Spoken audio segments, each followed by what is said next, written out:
नमस्कार मंडळी, शानदार मराठी रेसिपीमध्ये सर्व खवय्यांचे मनापासून स्वागत आहे. पावसाची चाहूल लागली म्हणजेच की मान्सून आला की सर्वांना स्नॅक्स खाण्याचं मन करते. म्हणजेच की पहिल्या पावसामध्ये मस्तपैकी चहा घ्यायची आणि त्याच्याबरोबर कुरकुरीत स्नॅक्स घ्यायचा. कांदा भजी, बटाटा भजी असे विविध प्रकारचे तुम्ही भजे बनवणारच इतकं मला 100% खात्री आहे. तर आज मी तुम्हाला मुंबईच्या रस्त्यावर म्हणजे मुंबईच्या स्टॉलवर बनणारा दाबडा भजी बनवून दाखवणार आहे. थोडीशी वेगळ्या पद्धतीची भजी आहे आणि खायला इतकी चविष्ट आहे. ही रेसिपी एकदा नक्की ट्राय करा. इतकं मी तुम्हाला खात्रीने सांगतो, तुम्ही पावसाळ्यामध्ये कांदा भजी, बटाटा भजी आणखीन कोणत्या वेगळ्या प्रकारच्या भज्या नक्कीच विसरणार. आणि ह्याच्याबरोबर मस्त स्पायसी चटणी भेटली की चहाबरोबर ह्याचा आनंद दुपटीने वाढतो. सर्वात अगोदर आपल्याला मिक्सरचं भांडं घ्यायचं आहे आणि त्याच्यामध्ये आपल्याला असे बारीक शेव घ्यायचे आहे. हे बारीक शेव मी 100 ग्राम घेतलेले आहे. तुमच्याकडे कोणत्याही क्वालिटीचे बारीक शेव असतील तर चालतील. हे मी मसाला शेव घेतलेले आहेत. तुम्ही साधे मसाले शेव घेतले तरी चालतील किंवा तुम्हाला शेव वापरायचा नसेल तर तुम्ही 100 ग्राम बेसन त्याला चांगल्या प्रकारे भाजून घेऊ शकता. आता ह्याच्यामध्ये काही मसाले वापरू जेणेकरून ह्याचं सारण एकदम टेस्टी होणार. सर्वात अगोदर आपल्याला इथे 5 ते 6 लसणाच्या पाकळ्या वापरायच्या आहेत. लसूण पूर्णपणे ऑप्शनल आहे. तुम्ही लसूण खात नसाल तर नाही वापरलं तरी काही हरकत नाही. 1 चमचा ओवा वापरायचा आहे. फ्लेवर आणि चव चांगली येईल. चवीनुसार मीठ टाकायचं आहे. आणि हो, तुम्हाला इथे थोडंसं गोड हवं असेल तर अर्धा ते 1 चमचा तुम्ही साखर सुद्धा वापरू शकता. इथे मी साखर वापरत नाही. तिखटपणासाठी 1 चमचा लाल तिखट वापरत आहे. 1 चमचा धने पावडर किंवा तुमच्याकडे अख्खे धने असतील ते सुद्धा वापरलं तरी चालेल. 1 चमचा जिऱ्याची पावडर. आता ह्या सर्व जिन्नसांना आपल्याला एकदम बारीक वाटून नाही घ्यायचं आहे. ह्याला आपल्याला जाड रवा कसा असतो तशामध्ये वाटून घ्यायचा आहे. म्हणून पल्स थोडंसं फिरवा मग थांबवा, फिरवा मग थांबवा.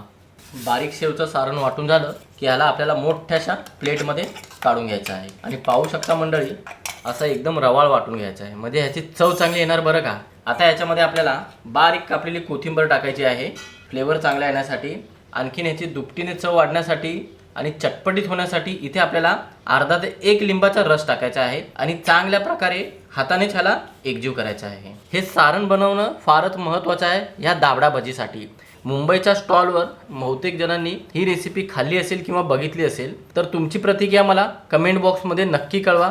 ही रेसिपी कशी वाटली आणि माझ्या चॅनलवर तुम्ही पहिल्यांदा आला असाल तर प्लीज माझ्या चॅनलला सबस्क्राईब करा. सबस्क्राईब केल्यानंतर बाजूची घंटी नक्की दाबा जेणेकरून प्रत्येक व्हिडिओचं नोटिफिकेशन सर्वात अगोदर तुम्हाला भेटेल. असं चांगल्या प्रकारे सारण तयार झालं की थोडा वेळ आपण ह्याला बाजूला ठेवू.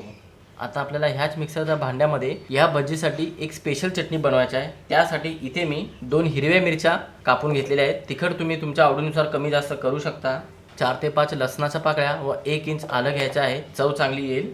1 चमचा लाल तिखट, काश्मीरी लाल तिखट आहे किंवा तुम्ही रेग्युलर लाल तिखट वापरलं तरी चालेल. अर्धा चमचा हळद पावडर, चवीनुसार मीठ आणि चटणीमध्ये घट्टपणा वाढण्यासाठी इथे मी अर्धा चमचा बेसन वापरत आहे. अगोदर आपल्याला या सर्व जिन्नसांना चांगल्या प्रकारे फिरवून बारीक करून घ्यायचं आहे. असं आपल्याला सर्व मसाले एकदा चांगल्या प्रकारे बारीक करून घ्यायचा आहे. मग ह्याच्यामध्ये आपल्याला 1 वाटी पाणी टाकायचं आहे आणि पुन्हा चांगल्या प्रकारे या पाण्यामध्ये एकजीव होण्यासाठी थोडंसं याला फिरवून घ्यायचं आहे.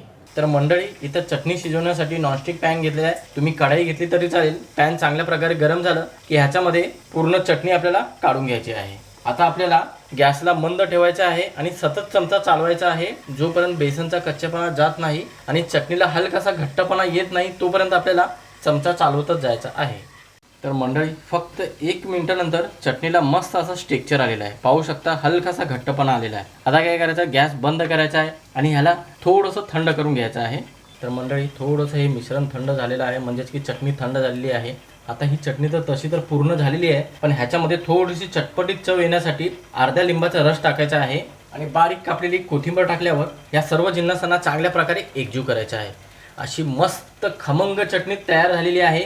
ही चटणी ह्याच भजीबरोबर खाणं जरुरी नाही, तुम्ही कोणत्याही भजीबरोबर खाऊ शकता. एकदम खमंग आणि वेगळ्या चवीची ही चटणी एकदा नक्की ट्राय करा. चला तर मंडळी, चटणी पूर्णपणे तयार झाली की ह्याला दुसऱ्या भांड्यामध्ये काढून घेऊ आणि फटाफट पुढची तयारी करून घेऊ. सारण झालं, चटणीसुद्धा झालं. आता आपल्याला इथे पीठ बनवून घ्यायचं आहे. त्यासाठी मी इथे मोठंसं भांडं घेतलेलं आहे आणि त्याच्यावर बारीक छिद्राची अशी चाळणी घेतलेली आहे. मग आपल्याला 200 ग्राम बेसन घ्यायचं आहे. बेसन कधीही तुम्ही मार्केटमधून आणणार किंवा भजी बनवताना बेसन आपल्याला चाळून घ्यायचं आहे.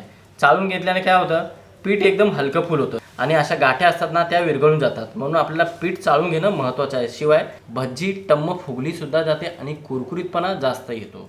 तर मंडळी अशा प्रकारे पीठ चाळून घेतलेलं आहे आणि पीठ एकदम मस्त हलकंफुल झालेलं आहे. आता याच्यामध्ये आपल्याला पाव चमचा हिंग टाकायची आहे. फ्लेवर चांगला येण्यासाठी चवीनुसार मीठ टाकायचं आहे आणि रंग चांगला येण्यासाठी पाव चमचा हळद टाकायची आहे. आता ह्या सर्व जिन्नसांना चांगल्या प्रकारे एकजीव करून घ्यायचं आहे. तुम्ही वाटलंच तर या पिठामध्ये आलं लसणाची पेस्ट टाकलं तरी फ्लेवर चांगला येईल.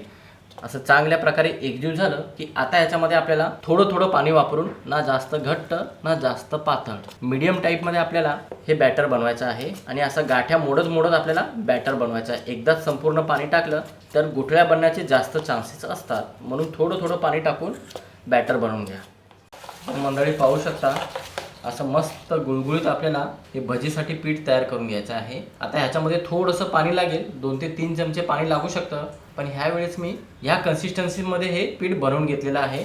आता ह्याला चांगल्या प्रकारे 2 ते 3 मिनिटापर्यंत फेटून घ्यायचं आहे. फेटून घेतल्याने पिठामध्ये हवा भरली जाते आणि भजी फुगण्यास जास्त मदत होते. शिवाय भजीला आतून जाळीसुद्धा चांगली पडू शकते, म्हणून ह्याला फेटून घ्या. तुम्हाला फेटायचं नसेल तर तुम्ही याच्यामध्ये पाव चमचा बेकिंग सोडा वापरू शकता. ते सुद्धा भजी बनवतानाच वापरायचा, अगोदर बेकिंग सोडा वापरायचा नाही.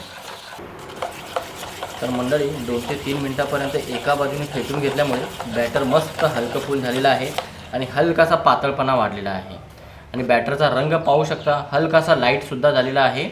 आता काय करायचं, बेसन चांगल्या प्रकारे भिजण्यासाठी आपल्याला 10 मिनटं असं सोडून टाकायचं आहे आणि तोपर्यंत आपण पुढची तयारी करून घेऊया. तर मंडळी इथे मी 4 मीडियम टाईपचे बटाटे घेतलेले आहेत. त्याला सोलून घेतलेलं आहे आणि बटाटे कधीही सोलल्यावर ह्याची साल काढल्यावर लगेच पाण्यामध्ये ठेवायचे, कारण की बटाटे काळे नाही पडायला पाहिजे. तर इथे चिप्स बनवण्याची मी इथे मशीन घेतलेली आहे आणि आपल्याला मोठे मोठे गोल आकारमध्ये जसं आपण बटाटे भजे करतो ना तसं आपल्याला गोल चिप्स काढून घ्यायचे आहे. म्हणून जास्त मोठेसुद्धा नाही आणि जास्त बारीकसुद्धा नाही, मीडियम टाईपमध्ये आपल्याला काढून घ्यायचं आहे. तर मंडळी ही जी किसणी आहे ना त्याचे हे ब्लेड आहे ना तुम्हाला जास्त आहे ना पातळ नाही पाहिजे, मीडियम टाईपमध्ये असलं ना तरच ही दावडा भजी एकदम टेस्टी बनते आणि सारण भरता सुद्धा येतं. तर पाहू शकता असं पाण्यात आपण हे चिप्स काढून घेतले की पाण्याचा रंग बघा किती गढूळ झालेला आहे. हा स्टार्च निघून जातो, या स्टार्चमुळेच बटाटे काळे पडतात, म्हणून हा स्टार्च ही जाणं जास्त महत्त्वाचं आहे. आता ह्याला चांगल्या प्रकारे स्वच्छ धुवून घ्यायचं आहे आणि एखाद्या कॉटनच्या कापडावर काढून घ्यायचं आहे. तर मंडळी अगोदर आपल्याला हे चिप्स एका कॉटनच्या कापडावर पसरवून घ्यायचं आहे आणि ह्याला कोरडं करून घ्यायचं आहे. पाणी अजिबात राहिलं नाही पाहिजे. तुम्हाला इतका आटापिटा करायचं नसेल तर एखाद्या गाळणीमध्ये हे चिप्स काढून घ्यायचं आहे, म्हणजे पाण्यासोबतच काढून घ्यायचं आहे आणि पाणी चांगलं नितळेपर्यंत आपल्याला वाट पाहायची आहे. इतका आटापिटा करायचा नसेल तर एक चिप्स उचलायचा आहे आणि त्याच्यामध्ये आपल्याला असं हे सारण भरायचं आहे. आणि थोडंसं चिप्स जाड पाहिजे बरं का, जसं की मी तुम्हाला अगोदरच सांगितलेलं आहे, जास्त पातळ घेऊ नका. असं सारण भरलं की ह्याला असं वरतून दुसऱ्या चिप्सने कव्हर करायचं आहे. असं एक एक आपल्याला चिप्स तयार करून ठेवायचं आहे, म्हणजे ह्याला बोलतात दाबडा भजी किंवा ह्याला तुम्ही स्टफ भजी बोला तरी काही हरकत नाही. अगोदर मी सर्व असे चिप्स बनवून ठेवतो, मग तुम्हाला पुढची प्रक्रिया दाखवतो. तर मंडळी पीठ भिजून 10 मिनटंसुद्धा झालेली आहे आणि ह्या पिठाला हलकासा घट्टपणा आला असेल तर काय करायचं, आपल्याला 1 ते 2 चमचे पाणी वापरायचं आहे. जास्त पातळ नाही करायचं बरं का. ह्याला 1 ते 2 चमचे पाणी वापरलं ह्याची कन्सिस्टन्सी एकदम परफेक्ट होणार. आणि जास्त पातळ बॅटर बनवलं तर कोटिंग चिटकणार नाही बटाट्याला, म्हणून ना जास्त घट्ट आहे ना जास्त पातळ, मीडियम कन्सिस्टन्सीमध्ये आपल्याला असं पीठ तयार करून घ्यायचं आहे. आता फटाफट मी तुम्हाला याचे भजे बनवून दाखवतो. पीठ तर पूर्णपणे तयार झालेलं आहे. तर मंडळी मी कधीही भजे तळताना एक बॅच तळून घेतो, म्हणजे आपल्याला अंदाजा येतो की तेल कसं गरम पाहिजे आणि किती थंड पाहिजे. तर इथे आपल्याला मध्यम टाईपमध्ये मध्यम मीडियम गरम पाहिजे, जास्त कडकडीत गरम सुद्धा नाही पाहिजे आणि जास्त थंड सुद्धा नाही पाहिजे. ह्या गोष्टीची विशेष काळजी घ्यायची आहे. आता तेल व्यवस्थितपणे गरम झालं की गॅस आपल्याला मंद ठेवायचा आहे, जास्त स्लो ठेवायचा नाही. आता पॅनमध्ये जितके बसते तितके मी भजे सोडतो आणि उलटून पालटून 1.5 ते 2 मिनिटापर्यंत मस्तपैकी कुरकुरीतपणा येईपर्यंत ह्याला चांगल्या प्रकारे तळून घेतो. तर मंडळी पाहू शकता आलटून पलटून 2 मिनिटापर्यंत ह्या भज्यांना मी तळून घेतलेलं आहे आणि मस्तपैकी दाबडा भजी तयार झालेली आहे सोडा न वापरता. आता अशाच पद्धतीने सर्व स्टफिंगचे भजे मी तळून घेतो आणि ह्याला एका प्लेटमध्ये काढून घेतो. मस्त गोल गरगरीत टम्म फुगलेले दाबडा भजी एकदा बनवा मंडळी. खरंच तुम्हाला ह्या भजी नाही आवडलं तर तुम्ही रेसिपी बघायचं सोडून टाका, इतकं मी तुम्हाला 100% खात्रीने सांगतो.